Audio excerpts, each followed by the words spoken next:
तो आज बेसिकली मैं बात करूँगा कस्टमर अवेयरनेस के बारे में, जिसे हम कहते हैं जागो ग्राहक जागो। आज की डेट में हो क्या रहा है कि स्पेशली गैजेट्स मार्केट में, गैजेट इंडस्ट्री में, कि हम एक माइंड बनाते हैं कि यार हमें आज एक फ़ोन लेना है। सपोज़ मेरे दोस्त ने बताया कि सैमसंग का फ़ोन लेना है। मैं मार्केट में जाता हूँ। मार्केट में जाने के बाद मैं काफ़ी सारे 3-4 मॉडल देखता हूँ। 3-4 मॉडल देखने के बाद मुझे एक सामने वाला सेल पर्सन बोलता है, सर ये बहुत बढ़िया है। वो फीचर बताया जा रहा है, मैं सुनते जा रहा हूँ, मुझे पसंद आ गया जो जो उसने बताया। मेरा बजट 20 था, लेकिन मैंने 25,000 रुपये खर्च कर दिए।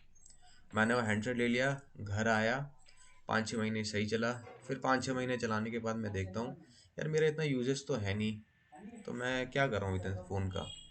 तो 5-6 महीने बाद रियलाइज़ करूँगा कि मैं उससे कम का भी फ़ोन ले सकता था। तो यानी कि जो मर्ज़ी आपकी थी वो नहीं चली, जो सामने वाला सेल्स पर्सन था उसकी मर्ज़ी चली, उसने आपको बेच दिया। क्योंकि आज की डेट में देखो भाई, सामने वाला अपना फ़ायदा देखता है। अगर उसका टारगेट पूरा हो रहा है, ऑब्वियस सी बात है वो आपको आप ही वही फ़ोन बताएगा, उसी कंपनी का बताएगा। मान लीजिए आज आपके सपोज़ आज आप सैमसंग का फ़ोन लेने जाते हैं, तो आप घर आते-आते अगर आपको नॉलेज नहीं है, प्रोडक्ट नॉलेज नहीं है और बेसिक नॉलेज नहीं है फ़ोन की, या आपका यूसेज क्या है यही नहीं पता है आपको, आप अपनी यूजेस के अकॉर्डिंग फ़ोन नहीं ले रहे हो, दूसरे की सजेशन पर फ़ोन ले रहे हो, तो आप सैमसंग का नहीं लेके आओगे फ़ोन, वीवो, ओप्पो ऐसे चाइनीज़ ब्रांड लेके आ जाओ घर पे। तो सीधी सी बात है, आपको ये पता होना ही चाहिए कि आपको क्या फ़ीचर यूज़ करना है फ़ोन में और मेरे लिए किस रेंज का डिवाइस सही है। जैसे आप ग्रोसरी स्टोर में जाते हो ना, कभी भी आप ये सोच के जाते हो कि भाई मुझे 1000 रुपये का सामान लेना है, आटा, चावल, दाल, चीनी ये लेना है बस। लेकिन जब आप ग्रोसरी स्टोर में जाते हो तो उसके साथ-साथ 5 आइटम और लेके आते हो एडिशनल, क्योंकि उनकी एंट्रेंस ही ऐसी है। उसमें जो मार्केटिंग माइंड मेकअप ऐसा किया जाता है कि एडिशनली आप सामान लोगे ही लोगे।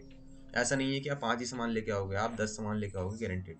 कभी भी जाना बड़े ग्रोसरी स्टोर में, डी मार्ट में चले जाना, विशाल मार्ट में चले जाना, जैसे आप एंटर करोगे ना, भले एंटर करते हुए जब आप लास्ट में बिलिंग ऑप्शन पे आओगे, तो वहाँ आते-आते 1-2 सामान तो अक्सर लोगे ही लोगे। ऐसे ही अगर मैं आज की डेट में सैमसंग का फ़ोन समझ के अपने आप से जाता हूँ कहीं भी शॉप में, तो मैं लेके कोई और सा ब्रांड आ जाता हूँ आज की डेट में। तो इसलिए हम बोलते हैं कस्टमर अवेयरनेस आज की डेट में बहुत ज़्यादा ज़रूरी है। आप सबसे पहले ये सोचो कि आपको क्या इस रेंज तक जाना ज़रूरी है या नहीं। मैं तो यार सबसे पहले ये कहता हूँ कि आपका यूज़ क्या है। अगर आपका यूज़ है सिर्फ व्हाट्सएप और आपको इंस्टाग्राम की रील चलानी है, कॉलिंग करनी है और नेट सर्फिंग करनी है बस, इसके लिए ना आज की डेट में 20,000 रुपये का फ़ोन भी सफिशिएंट है। हाँ, लेते हैं लोग 1-1 लाख रुपए का फ़ोन लेते हैं, 1.5 लाख रुपए का लेते हैं, 2 लाख रुपए का फ़ोन लेते हैं, लेकिन क्या उसका यूजेज है? दिखाने के लिए ले रहे हो वो अलग बात है। लेकिन भाई अगर आपका फ़ोन आपको बिजनेस ग्रो करके दे रहा है तो 1 लाख रुपए का लो फ़ोन, मैं ये कहता हूँ। क्योंकि हर जगह लैपटॉप नहीं कैरी कर सकते। लेकिन मेरे पास एक ऐसा अगर फ़ोन हो 1 लाख रुपए का है, मेरे सारे लैपटॉप के सोल्यूशन, बिजनेस के सोल्यूशन इसी फ़ोन के अंदर हो रहे हैं, तो भाई मैं क्यों नहीं लूँगा फ़ोन। तो नॉर्मल सी बात है, सबसे पहला अपना यूजेज देखो कि आपका यूजेज क्या है। ऐसे नहीं कि भीड़ के पीछे भागे जा रहे हो, मेरे दोस्त ने 30,000 रुपये का फ़ोन ले लिया, मैं भी 30,000 रुपये का लूँगा। भाई उसका काम क्या है? अगर मैं आज की डेट में तुमसे ये पूछ लूँगा ना, तुम्हारे फ़ोन के अंदर कितने फीचर है बताओ। तुम कैमरा बता दोगे, रैम बता दोगे, डिस्प्ले क्वालिटी बता दोगे, ठीक है, कैमरा क्वालिटी बताओगे, उससे ज़्यादा कुछ नहीं बता पाओगे भाई, उससे ज़्यादा कुछ बता ही नहीं पाओगे। ठीक है ना? तो इससे बेटर है थोड़े समझदार बन जाओ। ठीक है, क्योंकि ये टेक्नोलॉजी दिन ब दिन आती जाएगी आती जाएगी। ऐसा नहीं है कि आज आपने एक नया फ़ोन ले लिया तो कि 5 साल बाद सेम ही चलेगा, इससे और बढ़िया आएगा। तो टेक्नोलॉजी ऐसी लो जो आपके हमेशा काम आए। एक तरह से एसेट लो, लायबिलिटी मत लो अपने ऊपर। तो सबसे पहली चीज़ मैं बताऊं कि जब भी फ़ोन चूज़ करो, हमेशा 4 से 5 चीज़ का ध्यान रखो। सबसे पहले ये चीज़ ध्यान रखो कि मेरा बजट कितना है। सबसे पहले चीज़ ये बनाओ, मेरा बजट कितना है। अगर मेरा 20,000 रुपये का बजट है, उसमें ये देखो, ठीक है, 20,000 रुपये में, कि मैं इसमें कौन सा ब्रांड चूज़ करूँ। आपने दूसरा चीज़ ब्रांड चूज़ कर लिया, ठीक है जी। उसके बाद आपने ये देखना है कि मेरी यूजेज क्या है। कि मैं मान लीजिए मैं एक इवेंट ऑर्गेनाइजर हूँ, ठीक है, या मान लीजिए मैं यूट्यूबर हूँ, सो मेरा कैमरे का यूज़ ज़्यादा है, तो क्या उस फ़ोन का कैमरा अच्छा है। डेमो के लिए आपको घर से बैठे बैठे नहीं पता चल सकता कि क्वालिटी कैसी है। डेमो के लिए दुनिया भर की दुकान है मार्केट में, वहाँ जाओ, वहाँ जाके आप कैमरा चेक करो खुद से देखो कि उसकी कैमरा क्वालिटी क्या है, वो देखा। उसके बाद आपने उसी रेंज के कम से कम, मैं नहीं कहता एक डिवाइस, 4 से 5 डिवाइसेस सजेस्ट करके लिस्टेड कर लेने हैं। ठीक है। तो सबसे पहले आपने देखना है अपना बजट, उसके बाद देखना है आपका यूजेज क्या है, उस यूजेज के अकॉर्डिंग आपने फीचर चेक करने हैं कि कौन से डिवाइस में ये बेस्ट फीचर है।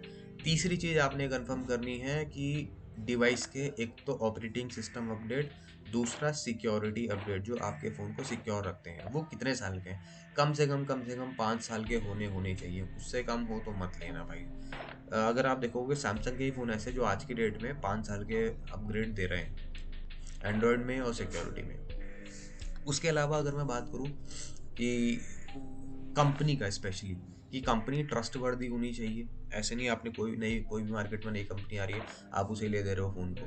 ट्रस्टवर्दी कंपनी होनी चाहिए, तभी आपका फ़ोन 5 साल 6 साल आगे बढ़िया चलेगा।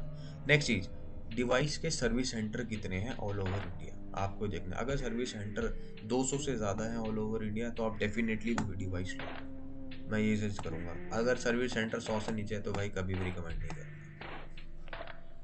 सो ये छोटी छोटी चीज़ें जो आपको ध्यान देने वाली हैं, तो बस थोड़ा सा समझदार बनो यार, क्योंकि आज की डेट में दुनिया ऐसी फ़ायदा उठाने वाली है। तो सामने वाला जो बेचेगा आप खरीद लोगे, नॉर्मल सी बात है। तो अपने यूजर्स के अकॉर्डिंग वही डिवाइस लो, और आने वाले टाइम में ले सकते हो। अगर आप ग्रो करोगे आपका बिजनेस ग्रो करेगा, आपका काम धंधा बढ़िया चलेगा, बढ़िया डिवाइस लो। जब आपको समझदारी हो जाएगी, मैं आपको बोल दूँ सर इसमें IP67 है, इसमें स्नैपड्रैगन 8 जनरेशन 3 है, ये है वो है, आपकी कुछ समझ नहीं आएगा। क्या आपको आपको पता है IP67 का फ़ायदा क्या है? आपको पता है स्नैपड्रैगन 8 Gen 3 का फ़ायदा क्या है? बस हमें ये पता है स्नैपड्रैगन प्रोसेसर है, अच्छा होता है। भाई करता क्या है वो तो पता करो। तुम्हारा कॉलिंग का काम है, कॉलिंग में तो यार तुम्हारे नॉर्मल छोटा सा प्रोसेसर भी काम आ जाएगा। जो कीपैड फ़ोन आते हैं उसमें तो CPU लगे रहते हैं, वो भी काम करता है। तो उसमें स्नैपड्रैगन की ज़रूरत क्या है? तो अपना यूज़ देखो और उसके अकॉर्डिंग फ़ोन चूज़ करो। हाँ, आपको अगर आपको शोशाबाजी के लिए लेना है तो डेफिनेटली लो। तो अगर समझदारी से चलोगे तो आगे ग्रो करते रहोगे। So go for best device, ठीक है, according to your usage. Don't go for शोशाबाजी, ठीक है जी। सो आई होप आपको समझ आ गया होगा। बेसिकली थोड़ा बहुत ज्ञान, जो 4-5 चीज़ें बताई गई हैं डिवाइस में हमें क्या चुनना चाहिए, किस समझदारी से डिवाइस लेना चाहिए। तो नेक्स्ट टाइम हम मिलेंगे अगली वीडियो में एक नए कंटेंट के साथ। तो till then see you later, thanks for watching our video.